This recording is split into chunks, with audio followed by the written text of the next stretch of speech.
Right now we're being dictated stylistically by like, the John Wick films and like the Raid movies.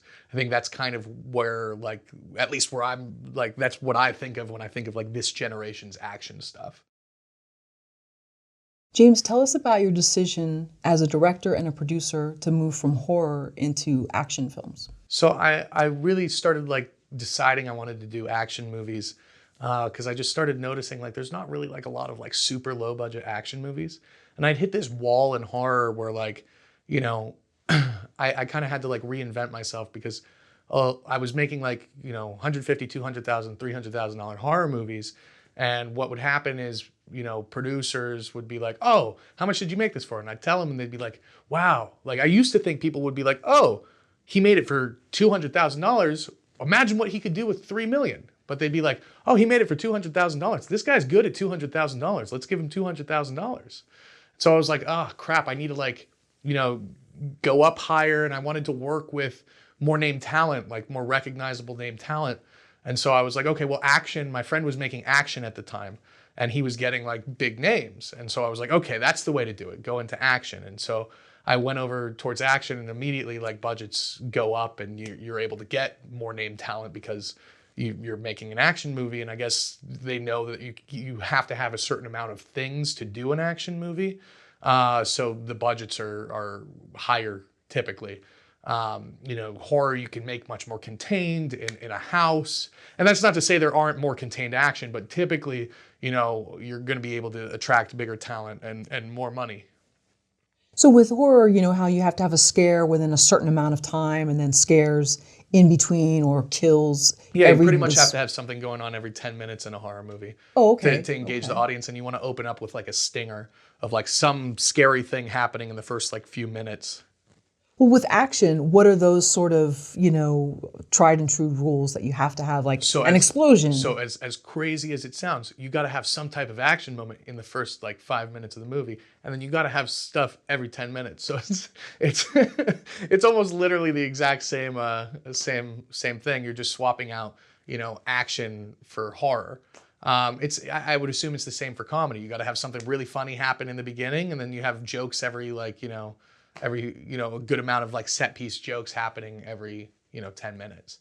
I think that's more so not about the genre but about like audiences in general need that type of structure and that type of content coming in. You need to have you'll lose the attention of the audience if you don't have certain set pieces happening every 10 minutes.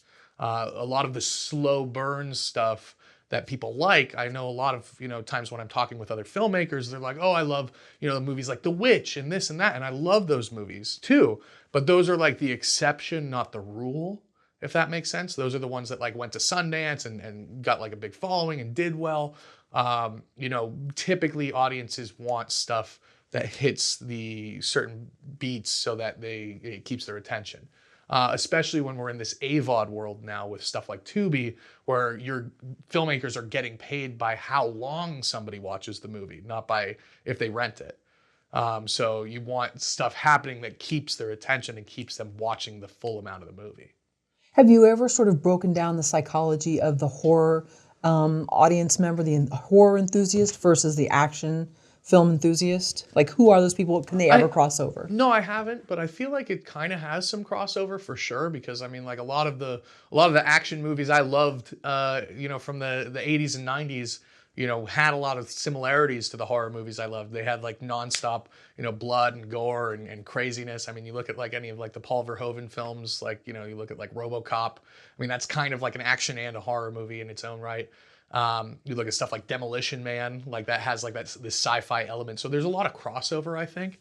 And I do think that genre fans in general have some crossover, though I do feel like horror audiences are more used to watching horror movies that don't necessarily have named talent. It's more about the situation and the special effects.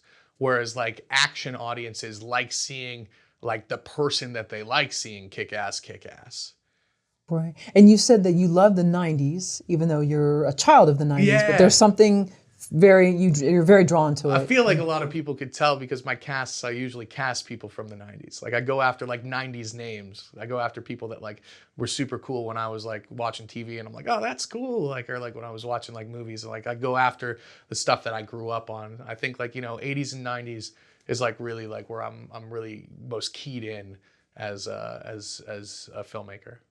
And so, what little telltale signs could we see from your films that have an 80s, 90s influence, aside from the names, that a current day film would be different? Like, what are you A using? perfect example is like Survive the Game, the first Bruce Willis movie I directed. I really wanted to make that kind of feel like the old school Joel Silver action movies.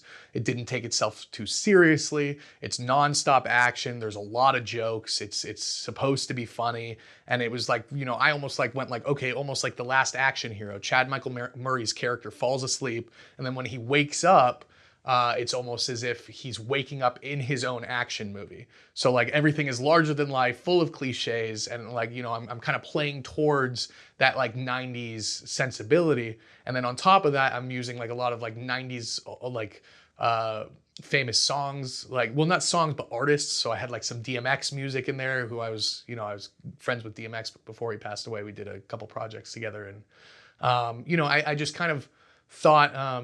That's it's just I play towards that, and I also think like some of the style to the film as well, like you opening the film up more, bigger wides, kind of how I like to shoot the action as well, kind of plays towards the stylistic sense of the 90s versus a lot of stuff is more fast-paced and quicker now, and I do kind of merge it now with like this quicker cutting thing. Like I kind of do the frenetic camera work, and I'll do like shooting at like a 45-degree shutter and then 22 frames a second at the same time for an action sequence, so it can kind of speed it up, and then I'll yank out frames and kind of do that sort of stuff for the fight scenes.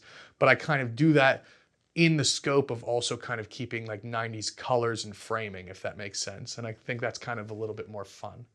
Right. I think I remember with the Firstborn movie, which I really enjoyed. That one was a tiny bit slower than some of the others that were just like too fast for me. It Yeah, was too frenetic. yeah, It didn't yeah. breathe enough. Yeah, well, like you look at like a movie like a perfect example of some of like the really close-up fighting scenes that like became very popular and were very frenetic and very fast-paced was Batman Begins, like that Casey style of fighting that's like in Batman Begins where we're super close up and everything's like handheld like this. I think that kind of you're kind of like wait, what's going on in that, and but that became like more of a style of what we saw in like the late 2000s. And I think if you go back, a lot of the action was kind of inspired by like the further back you go was inspired by a lot of the stuff that was coming out of like Asia.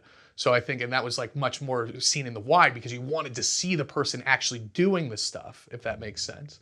So that's how like people like Jet Li, Bruce Lee, and Jackie Chan got famous, is because they could actually do the things, and you would see them do it. And then it's also interesting because you look at stuff like The Matrix. That was all about slowing stuff down, and I think as stuff goes on, we've gone to speed it up. So I've kind of found like this hybrid style of between that and what we're doing now. Sure. And if we think back to, let's say, like Miami Vice or the show Hunter, I don't know if you remember Hunter. I don't, but I remember Miami Vice. Oh, okay. It's a great LA-based like cop show, and it had sort of this like sort of sexy feel, a little bit, with the Hans Zimmer sort of like feel of the music in the background, and I feel like that a lot of that's lost. It's not. I know with Drive there was some of that. It felt like that had Drive, come but Drive back. isn't quite an action movie. It's more of a. That's true. Yeah, it's more of like a thriller. Action. I think like what's kind of dictated. What happens is you get like a big action movie that kind of dictates like the style of action, and like right now we're being dictated stylistically by like the John Wick films and like the Raid movies. I think that's kind of where like at least where I'm like that's what I think of when I think of like this generation's action stuff. And but like I think I like playing a lot with like frame rate and shutter speed. So like I'll do stuff either 135-degree shutter or 90-degree shutter or 45-degree shutter to kind of enhance some of the moments. And then I really like doing like 22 frames a second because it kind of makes it a little bit more frenetic. but I can kind of toy with it as well, and then slowing it down later for certain beats. And then there's a lot of like, I'll do stuff in reverse because it kind of sells the impact a little bit more. But it's interesting because that all comes from a horror background, I think, as well. Because like, when I was playing with shutter speeds in the past, it would be when I was like having a ghost move really weird, and then I would pull out frames and play with the shutter speed to like have that happen. And now I'm doing that in action sequences to make it seem like people are fighting like much more quick. So I think it's interesting, as well as like some of the reverse stuff. We do that in like a horror movie. You'd have an axe in the person's head and you have them pull it out, but then you'd play that in reverse and it'd look like they slammed it right into the person's head. And then you just like use a VFX to reveal the wound.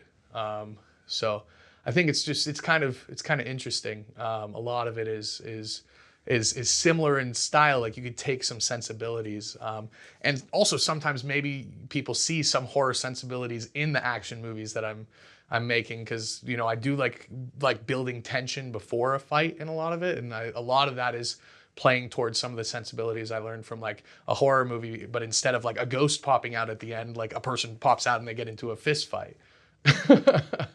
So it sounds like the transition wasn't that difficult then. You welcomed the challenge. Yeah. I mean, I think stylistically, for sure, I welcome the challenge, and it wasn't that difficult in that sense. It's still like a learning curve. Like I was like playing with different styles, and I was very lucky to work with like talented editor, talented DP on the action movies I've been doing and stuff, and as well as like very closely with my stunt crews.